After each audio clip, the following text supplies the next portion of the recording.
is working fine there, Robert. I already checked that piece. Okay. And my software is connecting.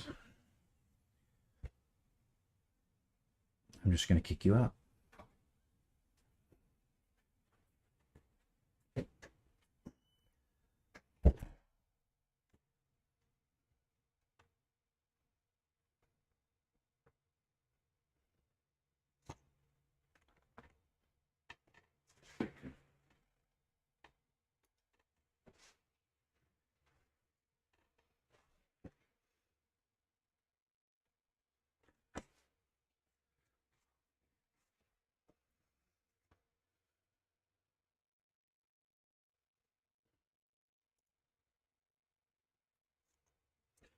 Welcome, everybody. This is the next live stream. I see Danielle and Nick and Axel are already here. So that's way cool. Glad to see you. As we'll get started here in a moment with our first bit of information. Do any one of you three have a question about tokens? That's what we studied last week. Any questions? Dustin is here. Got him. And we'll make sure we get you on the attendance there, Dustin. Hi, Harold.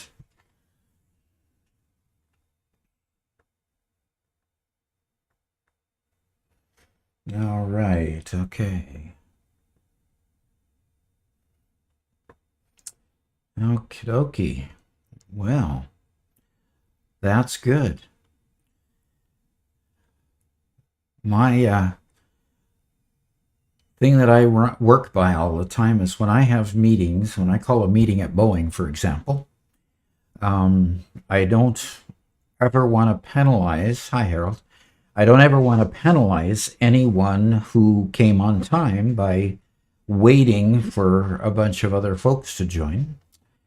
So other people will join and they'll come on in, but everything looks good and sounds fine. Good. All right. That's Jon Severin. His Robert, you want to tell your actual name to the group? Your actual first name? I think I just did, didn't I? Hi, Sandra. Good to see you. Okay, Jacob. Good. We're getting folks coming in right at the beginning. That's really, really great. I appreciate that. Okay, so today we've got 4 different topics. So I'm going to pop that up here on the screen. I'm going to go over what are tokens, just so that we can close that subject that we talked about last week. Then I want to go over, what does non-fungible mean? Such a weird term. And so we're going to go over that and understand a bit about the world of NFTs, those non-fungible tokens that we keep on hearing so much about. And we're going to go ahead and talk about Bitcoin adoption around the world, countries that have actually adopted Bitcoin, which is really, really cool. And not just adopted it, but adopted it as their national currency. Now, whether they stay that way or not, we'll see. But we'll have a good discussion about that. And then there are other countries that are adopting a central bank digital currency. Living here in the United States, we trade the dollar. We go to the store and pay dollars for goods or services. Well, if we had a central bank digital currency, which the U.S. is talking about, but not really seriously at this point, but still talking about it, we would have a digital dollar that would be, in wallets that would be electronic wallets, or like a Bitcoin wallet or an Ethereum wallet or any other kind of digital asset coin. So that's the lineup of subjects. So also what I wanted to say as an introduction, hi Chelsea, good to see you, is at the end I may say to end my thing so that my assistant can go ahead and chop it into a smaller bite-sized video and deploy it post it back to YouTube. A lot of times we'll say, please hit the subscribe button to help me grow the channel. That hit the subscribe button. Richard, interesting. Interesting. A former student, Richard, just joined the group. You see him in chat there. Okay, so thank you, Richard. I appreciate you coming.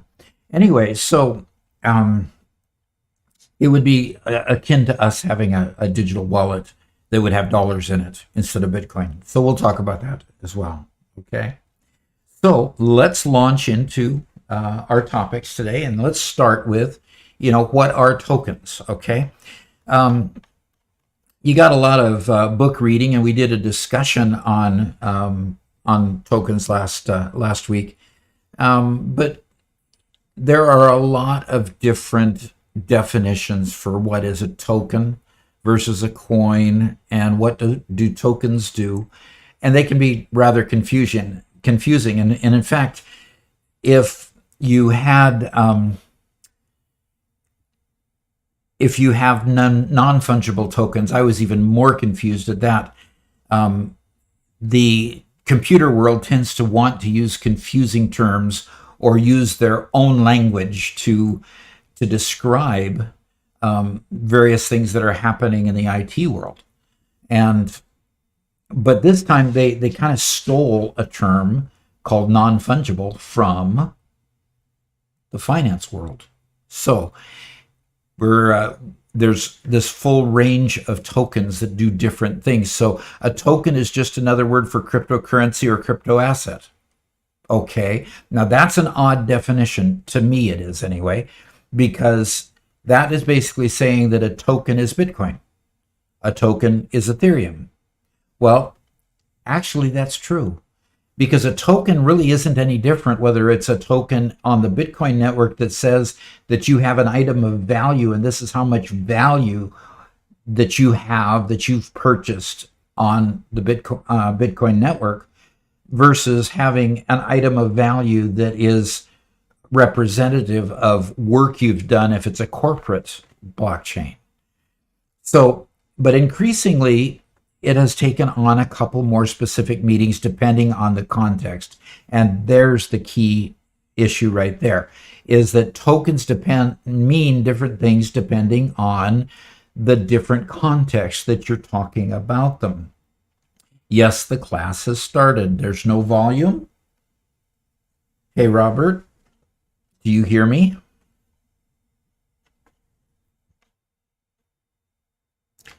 Sandra, I think everybody else can hear me. So I'm checking here.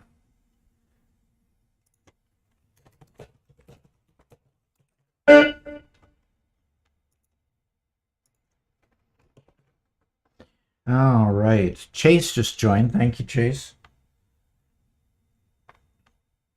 Okay. My assistant has sound, and Nick says he has sound. So Sandra, check your sound. See what you can do. Okay, Chelsea can hear. All right. So while Sandra's getting her ears on, so to speak, we'll continue. Okay. So context is the clue for what a token really means. So you hear tokens bandied about a lot in cryptocurrency. You hear it bandied about a lot when you talk about blockchains for business too, because tokens allow many things to happen. So let's scroll down here and ask, why are tokens important? Okay, tokens are important is because they really are the core of what does all the work on a blockchain. They, in the world of distributed or decentralized finance, when we're talking about lending or savings or insurance or trading various items, the tokens can represent the value of your loan or the value of the insurance contract, or it might even actually represent the insurance contract. That token might carry the information that comes from a smart contract. In other words, the tokens are really the very core of everything about blockchain and cryptocurrencies. So in the decentralized finance world, you literally buy tokens on the network when you're starting to obtain a loan. And then the loan comes to you and you barter and sign up on contracts. You pay for a certain contract with insurance, and various legal things are happening. But the tokens represent all those legal happenings that are taking place on the decentralized finance site. Okay. Now there's governance tokens also. And when we talk about governance, like we will quite a little bit later, governance tokens literally allow you to vote on whether an upgrade should be made to the blockchain. The governance tokens might also, in a business context, be what allows the core business in the blockchain to pay for developing in particular areas. So they literally drive everything that's going to happen. And then once we've got governance tokens that allow you to vote, we got governance token that manage protocols and all of these things. They use the example of comp, which is a compound token. Compound is a distributed finance site, and comp allows you to vote on the upgrades, for example. So it actually governs the whole blockchain in that respect. So then you have these goofy things called non-fungible tokens. And I say goofy simply because it's gone and created a whole different world. And I'm going to show you what that world looks like. There's a legitimate side for NFTs, but there's also a really goofy side of NFTs also. So NFTs being non-fungible, in other words, the word non-fungible means it is not exchangeable for a like item. In other words, a Bitcoin can be exchanged for a Bitcoin, or I can give you $1 and you can give me another $1 and they're exchangeable. I can go buy the same stuff with the dollar you gave me as the dollar I gave you. In other words, those are fungible, meaning that they're exchangeable. But non-fungible tokens mean that they're unique on the blockchain. Okay. And this uniqueness creates this whole different area of things you can do with tokens that are unique and interesting. And we'll talk about them in depth in the next article. Then you have security tokens. Now, we're familiar pretty much with security tokens, especially if you've been in IT for any length of time. They're called accounts. You know, when somebody signs up for something on a blockchain, the token represents your security settings. In a regular database, you have a data table that's taking care of what places you can see and visit and roam around in the database. It's just that in blockchain land, you've got tokens that have all this information. Okay, so tokens do things. And if there's any one big takeaway from this discussion about tokens, is that really tokens are the core of how a blockchain functions. Whether it's Bitcoin and you're talking about a cryptocurrency and the token represents a currency, or you're talking about a blockchain for business and the token represents the security in that blockchain, or the payment for services rendered to the blockchain, or in the case of comp, it's the voting mechanism that you can have when you actually join the particular blockchain. So I hope this has helped. Remember, if you haven't done it already, hit the subscribe button and help me grow the channel. And now I'll go ahead and move on to my next topic. Thank you. All right. The next topic is NFTs. Okay. So let's launch into what the NFTs are. Now, I found this law website, and this is one of two websites I found from lawyers concerning NFTs. And I really wanted to focus on that because it's really fuzzy sometimes when you buy an NFT, what do you legally own? In other words, you buy digital artwork. What do you own? I can go look at that digital artwork. I can take a screenshot. I can right-click and say copy or save that to my website. And frankly, I would be just as good. I have the digital copy of the digital art. Well, what do you buy when you buy an NFT? You literally buy a place on the blockchain in a lot of cases. So here's the story. Someone paid nearly $6 million for NFTs to digital art by Grimes, also known as Elon Musk's former partner. Okay. And apparently someone offered Jack Dorsey, the co-founder CEO, the co-founder and CEO of Twitter, $2.5 million for an NFT of his first ever tweet. In other words, a screenshot of the first tweet he ever sent. Okay, so what's the big deal? So thousands of NFTs worth millions of dollars have now been sold through the first quarter of 2021, and ever since then, all the way up through 2022, you've got these weird sites that are creating these digital art variations, and they're selling them just like hotcakes. Okay, the challenge is let's say, for example, I'm collecting Hot Wheels cars, and I did for many years. I don't anymore, but I did for many years. And in collecting those Hot Wheels cars, I would always look for variations. Well, these variations might be the different type of wheel they put on this particular car, or a different color, or a different shading, or maybe it was a flaw that they let get through. And if you could find the one with the flaw, then you'd have a car that might be valuable later. Well, the same thing is happening in the NFT market. These digital marketplaces are literally churning out NFTs that have small variations. In fact, you can design your own so that your digital art looks a lot, unique the way you wanted it. And so when you get this digital art, though, what do you have?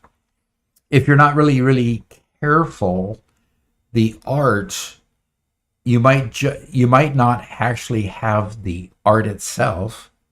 You might actually have only a spot on the blockchain that says that you own that particular art, and here's where it's at. But you don't actually have possession of it, which can be a challenge. In the law profession, or in the various challenges that the lawyers have with trying to determine ownership and value, who owns what? I mean, is the person that offered $2.5 million for Jack Dorsey's Twitter tweet, the first one, is it going to be worth $2.5 million tomorrow? I don't know. So why are the NFTs important? Now, NFTs can be very good, okay? First off, they can be literal representations of a physical object in real life. For example, an NFT can be representative of the contract to my house or the deed to my house. And that NFT then records that I have that deed to my house, and there's a mortgage holder that owns a certain amount of that house and needs to be paid off in order to transfer the house or sell it to another person. Okay, so it has transferability. It could actually be a digital item such as a Bitcoin, where the blockchain records that I have a certain amount of value on the blockchain. Now, while that's not an NFT in particular, but it is a recorded token that tells me that I have ownership to a certain amount of the cryptocurrency Bitcoin. Okay, so authenticity, it can describe the authenticity of the item. So, for example, if you're if you have a supply chain product and that token, the NFT, represents a particular shipping container, let's say in the Maersk blockchain. So it represents a shipping container, and it has all the information for the bill of lading. And that token then follows the shipping container and continues to record all the events that happen with that shipping container from the time it leaves the manufacturer or the people who packed the shipping container and had it loaded to go to its destination. And it collects all the information so that you have, basically deeds of transfer all the way along the path that particular container takes along the way. So it also can then represent how authentic this particular travel is, the fact that it went from there to there to there. Now that's important because chain of custody is very, very important when it comes to certain particular goods like food, crops grown in a field.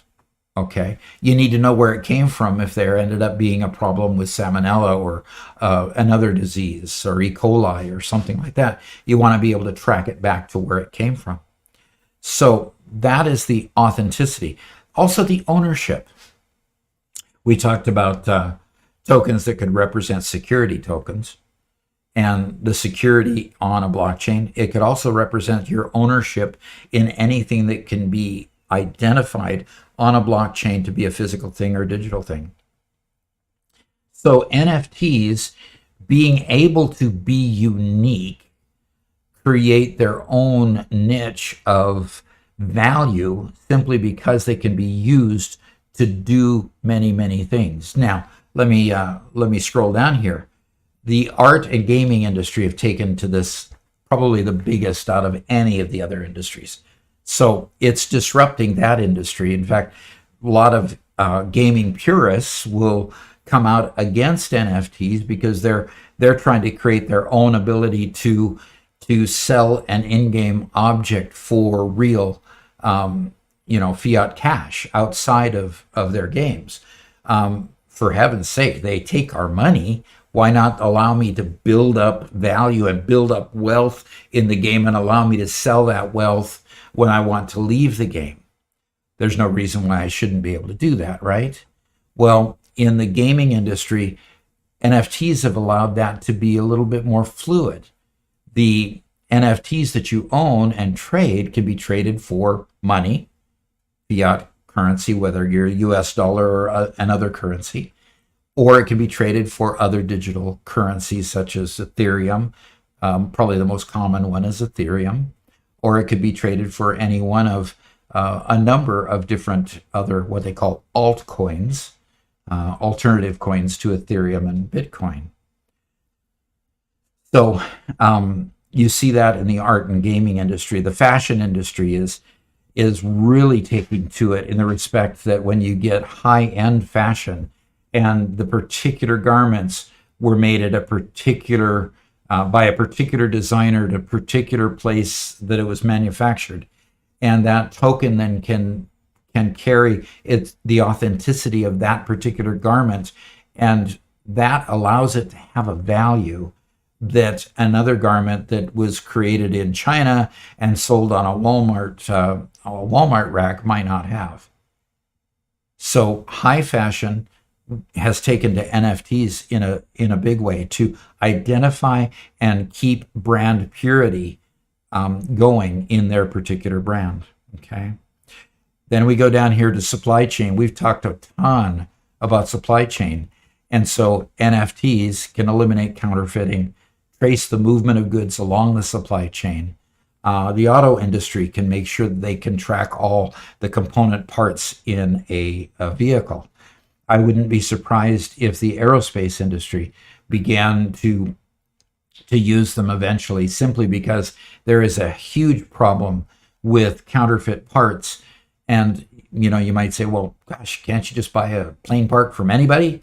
Well, the big commercial planes that are regulated by FAA and various bodies around the world, no, you can't. You have to buy certified parts from a particular place that has the ability to certify that those parts are authentic and are good aftermarket products. So if you get in a plane crash, for example, with a commercial airplane, and they find a non-certified part in there, they start immediately getting out their fine books and start finding the airline or the repair shop or whoever put that part in or sold that part. So it's a big deal. So supply chain and logistics is a big deal. Of course, we've talked about real estate a lot, and now the entertainment industry. Now there's a ton of people who like to sing and put their songs out there, but boy, you get your song in the public domain, and what happens to it? You know, you could have people playing it over and over and over, and the ownership of it might be suspect. So you have to be able to prove that you own it, and that can be done if you've put it on a blockchain and identified it with an NFT. Okay, and then we can go to sports. There's domain names being sold that have specific addresses on various blockchains, so that it's kind of like the domain control service, where you buy the domain. It's an English sounding word like Pharaoh's technology, and it points to a place on the blockchain. It makes it a whole lot easier to find. It's very similar to it being the DNS server identifying what this name represents as far as a URL or those several digits. And Danielle says, we use security tokens on my computer. I work with them daily. Okay. So Danielle posted an example of using security tokens in her work. So the whole idea here is that there's a whole lot of different uses for it. And really, these uses are being just now uncovered and explored. There's a challenge with NFTs in the respect that because they're so new, and some of them, if they, like, for example, represent a portion of a company, could look like a stock, act like a stock, and behave like a stock. So if it acts like a stock, the FCC might just say, well, that's a stock and that's a security, and it needs to be regulated like a security. So there's all of those issues that haven't even begun to be discovered yet. So NFTs have got a long ways to go to mature. Be careful if you want to go buy an NFT, because you need to make sure you understand what you own when you buy one. Okay. So if you haven't already, how about if you hit the subscribe button, and we'll move on to our next topic. Okay. All right. And our next topic is adoption around the world. Have you ever heard of the Central African Republic? I had to look it up on a map. I'm sorry. But the Central African Republic decided to adopt Bitcoin. Now, a lot of the African nations have a challenge with what they call the unbanked. Okay, and part of the challenge in this whole deployment here with the Central African Republic is simply that when they decided to adopt Bitcoin as their national currency, they have a currency now that is struggling, that is having its own challenges, of course, being undervalued and taken, between different countries. So they were hoping that Bitcoin could help them to have a good, stable currency. Well, of course, there's a lot of detractors to Bitcoin. People who literally do not want Bitcoin to become a public accepted, a commonly accepted currency among a lot of people. And that is simply because it threatens the fiat currencies. It threatens the control that central banks have over their own currencies. So Central African Republic says, hey, we've got to solve a problem here. We have an unbanked situation. They have a problem just getting the internet to their people. So that creates its own challenges anyway, because you have to be able to contact the internet in order to have a wallet and contact the Bitcoin network to be able to do transactions back and forth. To have a wallet and do business, you have to have the internet. So you have to have a cell phone at least. Well, cell phones are a lot easier to install than bank machines, than banks in particular. A bank might not have the desire to put a bank in an area where a lot of people are very, very poor. I mean, there's just not enough business there for a bank to put a physical entity there and service customers. So how do you service customers like that without having a facility? Well, if your facility is as simple as people having a cell phone and cell towers, then you've got a situation where they can do self-banking. And so Bitcoin becomes appealing at that level.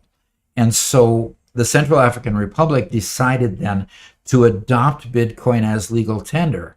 So the whole reason why they did so might be a little less easy to understand than that.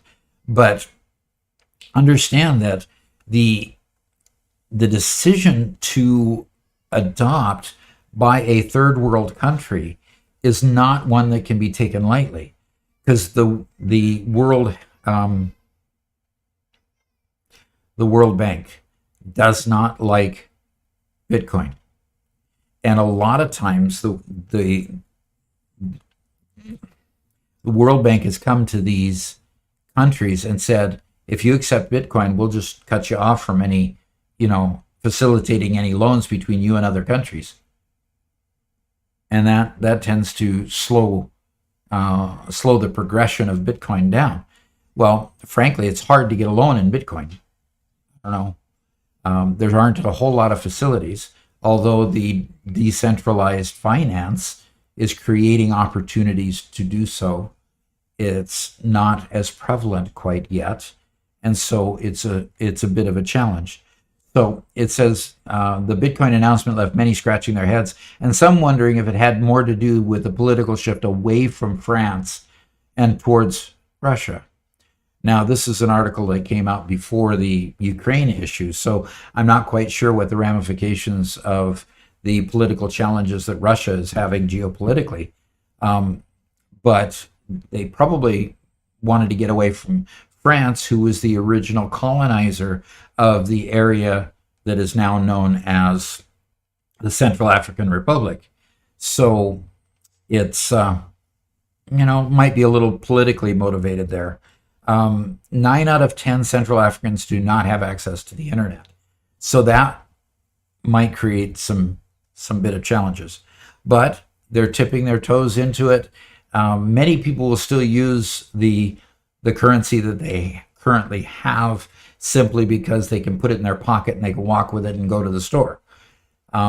Those that are probably a little bit more sophisticated have accumulated more wealth and abilities, live in the major towns and not out in the bushes or not out in the small towns, would probably adopt Bitcoin a lot easier. Now, the first country to adopt Bitcoin, though, was El Salvador. And El Salvador has had this going now for over 8 months. And so in El Salvador, there's a lot of detractors. In fact, as I was searching for information showing the experiences that people have had, I found an article that shows some of the positives that are going on in El Salvador. There were probably 10 articles for every one positive, 10 negative articles for every one positive. Part of the challenge was, of course, that Bitcoin took a dump in value over the last 8 months. It was riding high at about 60,000. Now it's at 30. And that tends to put a damper on some of the things that El Salvador wanted to accomplish. But the leader of El Salvador instead is saying, hey, it's 30,000 now. It's half price. I can go buy more. And he's putting more of their national currency into Bitcoin and pulling the Bitcoin in there and helping people to adopt and to get the country's wallets and to start trading back and forth. Now, some vendors, I did read in a couple of the other articles, some vendors, started taking Bitcoin transactions and then backed off. Now, part of the challenge is that the alternate currency in El Salvador is the US dollar. So El Salvador, their national currency was the US dollar for many, many years and has been. So they're moving from the US dollar, which is a fairly stable currency, at least until the last 6 months or so. But it's a relatively stable currency. And in fact, it's considered the world's gold standard as far as fiat currencies go. Other countries will buy the dollar because it is so stable and use that as something to stabilize their own currencies if they have a second currency, or they just adopt the dollar. So El Salvador is going away from the dollar, and other El Salvadorans who are a little bit challenged with the idea of Bitcoin and the potential for the flexibility, the ups and downs that Bitcoin has. Some call it volatility, and probably rightly so. Will tend to say, well, let's just take cash and see how this thing works out. And so a lot of vendors tend to do that. So when they announced, that was about 8 months ago, you can see that there are several. It says Bitcoin for the 100 is a collection of stories. It's a book. And you can go buy this. It's a collection of 100 stories that talk about how Bitcoin has been of benefit. And really, part of that benefit is just the ability of people who have cell phones but don't have banks close by to be able to do banking, to be able to get into decentralized finance places and be able to get loans for different products and for advancement in business. And so these stories are starting to build up that there's a very positive momentum that Bitcoin is creating within the country. Pardon me. So Don has seen firsthand how Bitcoin can change the lives of his community with new opportunities. He says Bitcoin has brought us great opportunities, especially the positive impact it's had on the San Rafael Tasajera Canton School Center. Okay, that's a school. The students and teachers of the school had a hard time getting to and from school because of its location on the island. Because of generous donations, they don't need to worry, and now they don't about how they'll get to school anymore. Built with the Bitcoin Foundation and Bitcoin Magazine, they donated a boat to the community to make it more accessible. There is a coastline. Hi, Chris. Glad to see you joined us. There is a coastline area called the Bitcoin Coast, and it is a mecca for Bitcoin developers and Bitcoin enthusiasts to gather and to work and to push the development of Bitcoin. So they've been involved with Bitcoin in El Salvador for many years already, and it was just kind of a matter of course that they would eventually adopt Bitcoin on their own. So many people have been able to be positively benefited by it, and this article is a really good one that tells that. So there are adoptions going on, and the Bitcoin revolution is really moving forward despite the negatives that you see in the newspapers. There's a lot of naysayers out there who want to point at this problem or that problem, and they want to pick it apart. But what I noticed as I was reading those articles is there were a lot of innuendo and very little fact. Every time they said this would happen, it's always a may happen or might happen, or they may have lost this much when the Bitcoin devalued. Okay, fine. They may have. Tell me some hard fact here. And the problem is, if you read those negative articles, read between the lines and realize that a lot of those articles are just FUD, fear, uncertainty, and doubt, and not much substance. So hope you've enjoyed this particular segment, and I hope you'll help me by hitting the subscribe button and growing the channel. And we'll go ahead and move on to our next subject. Now, central banks. You know what a central bank is? Okay. The central bank is like the Federal Reserve in the United States. Okay. The central bank determines how much money there is in the economy. They control the interest rate that is charged between its member banks, and ultimately, the more they charge the member banks, the more they have to charge us in mortgages and so forth. So the Federal Reserve is what they call the leader of our fiat currency. And the reason it's called a fiat currency is because a fiat currency is ruled by fiat. In other words, when the Federal Reserve decides that they're going to raise interest rates, they just raise interest rates. When they decide that they're going to increase the money supply or decrease the money supply, they go ahead and increase or decrease the money supply. Congress doesn't vote on it. The president doesn't tell them what to do. The judiciary has nothing to do with them. They are an extra governmental entity that totally dictates the value of the dollar. Wow, we put a lot of trust in them, don't we? Well, many countries, in fact, pretty much every country in the whole world, has the equivalent of a Federal Reserve. They have a fiat currency. And now what they're trying to do is they're trying to put together what they call a central bank digital currency, or CBDC. Now, the central bank digital currency is exactly that.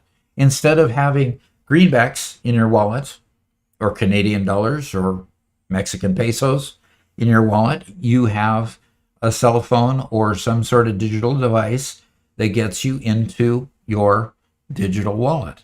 And you do transactions digitally with the digital equivalent of the country's currency. China was the first major economy to begin distributing a digital currency. Jamaica has gone ahead and deployed a digital currency. Okay.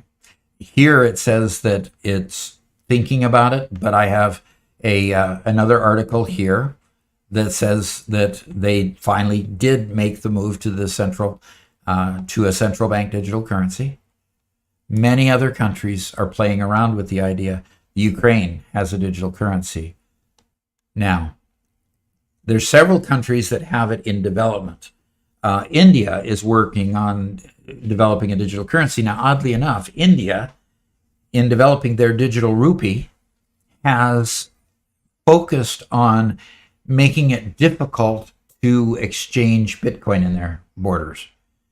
They're somewhat anti-cryptocurrency, but they're pro getting a digital currency of their own rupee. That's an interesting focus. Now, the Eurozone, the European zone really has well adopted digital currencies anyway. They have, ATM machines that distribute Bitcoin, and will put it from one wallet to another, or from a depository into your wallet. Okay, so it's not unusual to deal in Bitcoin in Europe or Israel and many places in the Middle East. So many places already have it. The Bahamas were the first country to actually deploy it, with China being the first major country. And here we go, the Bahamas. The sand dollar. Okay, that sounds appropriate for the Bahamas, doesn't it? Issued by the Central Bank of the Bahamas in October 2020, the first nationwide CBDC.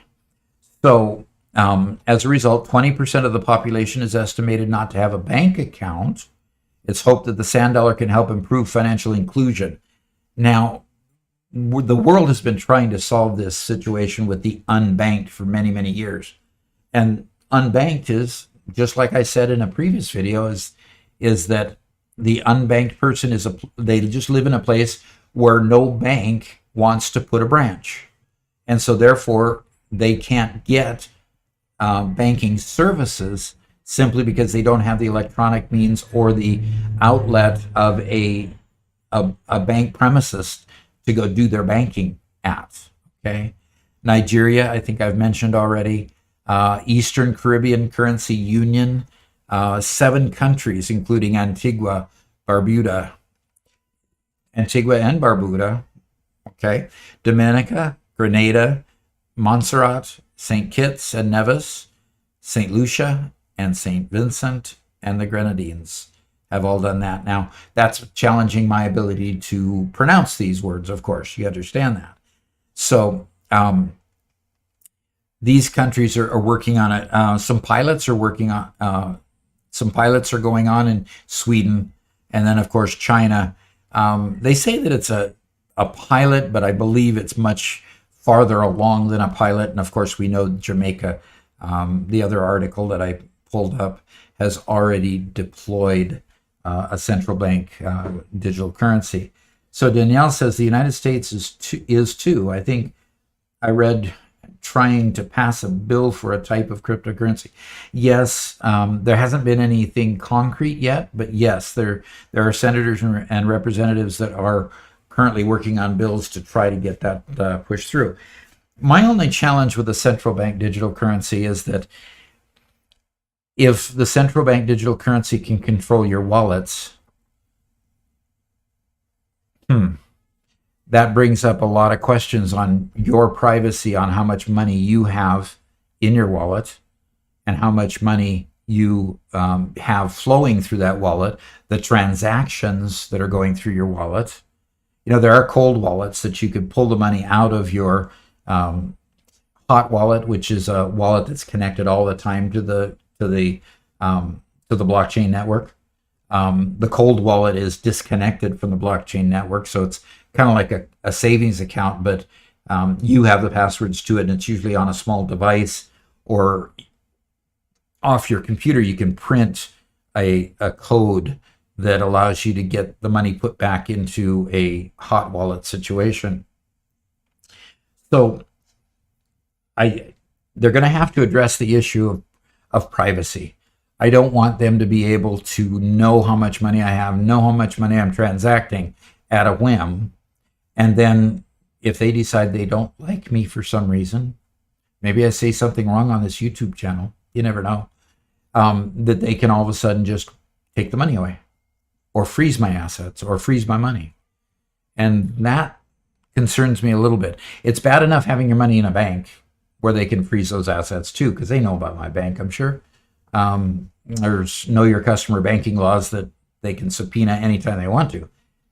So it's not too far removed from that, but a central bank digital currency, that even gets a little bit closer to where they're actually controlling the blockchain that the digital currency is on. And not too sure about that one yet, but we'll see as it slowly develops. So this whole area of central bank digital currencies is another interesting area that a lot of countries are playing around with. So, do we have any other questions? How does Ukraine having a digital currency relate to the war with Russia? That is a very good question, because what it allowed, with them having a digital currency, it allowed them to receive other digital currencies very quickly and quickly exchange it for their digital currency. In other words, it allowed people like you and me, if we wanted to help them out financially, we could send donations to them, and they could very readily exchange it into. You don't have a whole ton of intermediaries, like this charity takes the money and you have to trust that this charity is actually going to send the money to those people in need in Ukraine. Well, there were digital wallets set up to where the money could be sent directly to them. Okay, Danielle says, with the article I read, it said something about how they were trying to make the cryptocurrency private, like how cash is. They would be able to see they wouldn't be able to see the transactions. That's a good idea. I would like to see how they do it. In other words, making cryptocurrency private is like making having Bitcoin be private. We know how that works. When the Silk Road challenges came, then they wanted to find out where the Silk Road money was. They were able to subpoena the records to get information on the blockchain and then drill into the accounts and the wallets owned by the Silk Road representative they were convicting. I'm not sure exactly of the names, but they were able to find where all that money was, and they actually confiscated the money, moved it to federal wallets so that they could seize those assets just like they would from a bank. So, trying to be private, that's good. But I'm sure they're going to make sure that the FBI or others have the means to seize assets or freeze assets when they want to. All right, another comment. One of the best parts about crypto is that they are finite, like Bitcoin. They can't inject more Bitcoin into the market to devalue it. But there's no way the Fed will give up on their one-sided ledger. And yeah, that's absolutely true. Because if they want to mine it, it's a lot like some of these coins that don't have any backing, like some of the stable coins that just don't have any backing. You wonder, how do they get minted or how do they get mined? Number one concern with cryptocurrencies, it's impossible to be 100% private. Yeah, that is absolutely true. It's impossible to be 100% private. Law enforcement will find a way. And if law enforcement is not your buddy or your pal today, they might find a way to make your life kind of challenging. And that's a concern to me with the central bank digital currency. So we'll see. We'll see how it transpires. What'll end up happening is that eventually the younger generation will adopt it, where us older people who've had experience and seen a few things happen that make us uncomfortable with things going forward, the younger people will adopt it easily, where older people possibly wouldn't. And it's not just because we don't know the technology. It's more because we've seen you behave badly before, and don't trust that you'll behave better today. So anyway, so I hope you've enjoyed these 4 topics today. Kind of went off the path a little bit to give you a little bit more flavor for what blockchain is doing in the world. And so I hope that that's really been of benefit to everyone. So hopefully we got everyone. Now, if you don't see your attendance being marked in the grade book, just send me a quick note. There was one person who I somehow missed last week. Just sent me a quick note, and fine, we just went ahead and gave credit to that person. And so I appreciate that. Nothing will ever be like cash. Well, that's true, but my debit card works pretty good too. So I kind of am conflicted with this idea of cryptocurrencies versus central bank digital currencies versus the fact that I carry this piece of plastic and I never see a dollar in my pocket at all. So how the world has changed. So if there aren't any other questions, and I'll watch here in the chat. I'll answer questions in the chat, but I think we're going to go ahead and close down the live stream now, and we'll look forward to seeing everybody next week. Been a good discussion. Thanks.